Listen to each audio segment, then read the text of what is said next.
Hello, good morning everyone. I'm Janki Kirtan Patel and my student ID is 25002118. Today I am presenting about the early childhood leadership, management and research. And my presenting quality area is 7, that is governance and leadership. As per the national quality standards, there are 7 quality areas. The quality areas are as per below.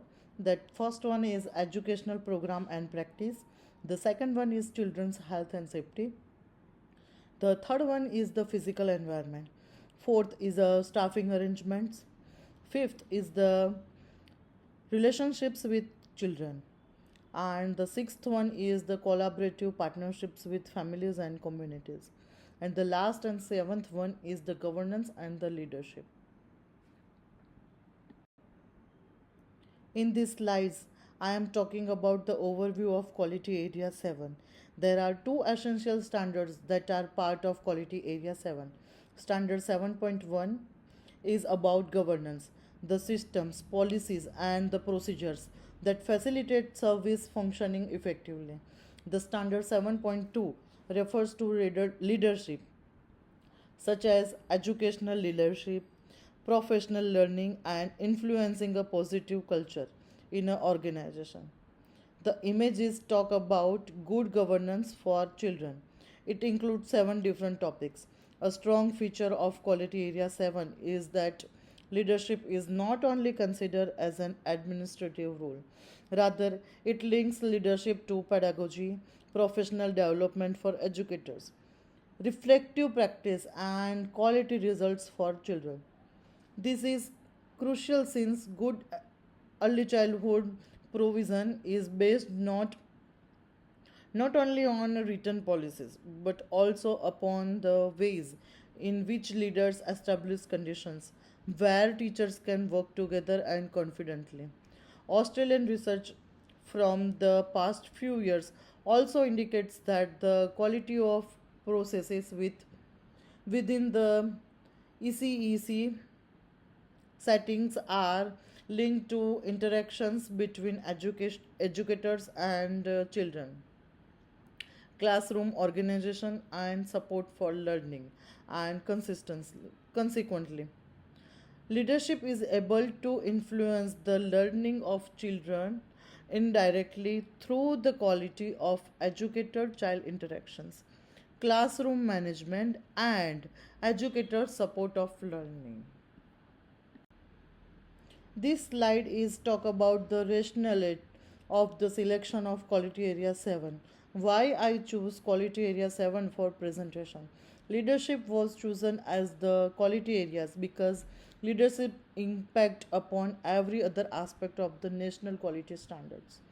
Leaders impact on, for example, planning programs, health and safety, communication with families, and reflection on practice affects the way teachers teach, that is from the Department of Education 2025. The selection of the quality area 7 is because leadership and governance have an impact on all other quality areas of the national quality standards. In this slide, I am talking about the summary of literature review. As revealed in the literature, good leadership in early childhood education is more than having a single person in charge of the service. Distributed leadership is essential as this will enable educators to participate in decision making and improvements of quality. As indicated in the literature, a good leader in early childhood may be across the team and not only be individual. The governance shall be inclusive and deeply seated in practice and active, not just through policy and documentation. Now, next is meeting of standards. Look like quality area 7 would have clear governance systems being provided at the service meeting. This includes improved policies, accurate records, staff roles, and clear and effective induction and current quality improvement plans. The teachers are aware of their responsibilities and have support to meet the service expectations. A service meeting quality area 7 has policies, procedures, and management system established. The quality improvements plan is up to date and is reviewed and utilized to lead the improvement of services as appropriate programs. Now, here I am talking about the exceeding standard looks like a service needs to be do more than to complete compliant in order to achieve the expected outcomes of quality area 7. That exceeding covers the embedding critical reflection and engagement with families and communities is all part of practice as outlined in guidance.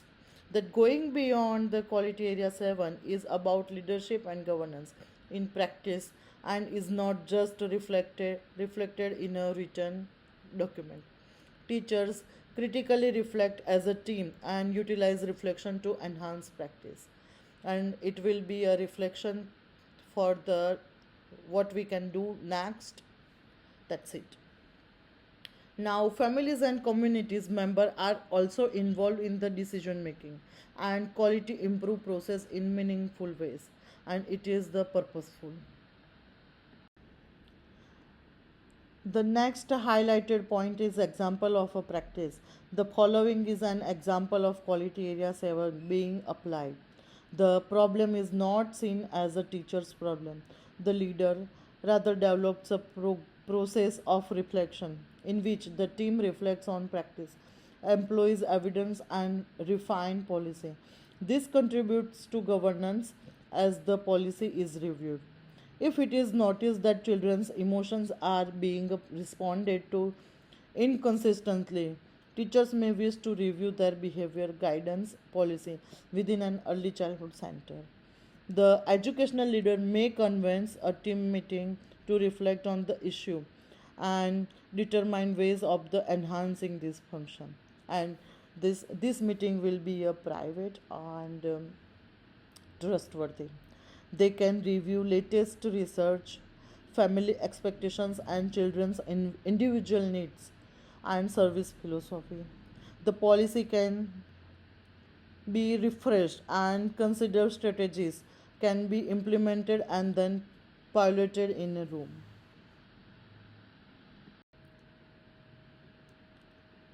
Now, talk about the issues that may need to be addressed. There are a number of possibilities as to why a service may not meet or exceed quality area 7. One frequent problem is where policies are in place and teachers are not aware of how to implement them. Another is when the educational leader is supposed to lead pedagogy and isn't given time to lead staff. That policies and the procedures may be available with some services, but educators might not be aware or process the proficiency of apply this on the day to day or routine life. It may be expected that the educational leader will support the curriculum and pedagogy, but protected planning and mentoring may not be in place. And the quality improvement plan can end up being seen as just a paper plan and not a process to help or improve services. Now, talk about the recommendations.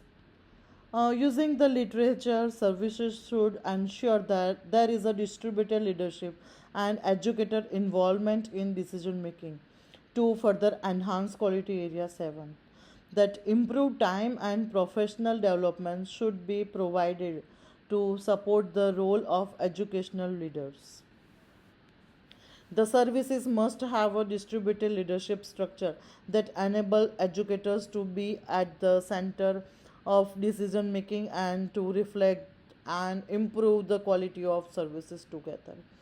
Educational leaders need protected time, professional development, and discretionary power to effectively work with the curriculum and pedagogy. That policies and procedures should be revised periodically with educators and families to make sure that they are relevant and meaningful.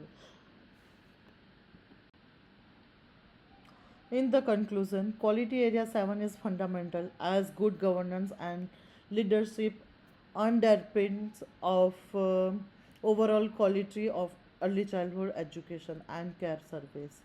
Good governance means that there are clear systems for the business, there is accountability, that the actions are ethical, and that the services are safe to operate. Confident leadership fosters a positive professional culture and helps foster educators' reflection and continuous improvement. For services to exceed the quality area 7, evidence of governance and leadership shall be integrated into everyday practice and continually fluid and enhanced by collaboration and reflection and the evidences. Here are the reference list. You can refer it, and thank you so much for the listening me. Thank you.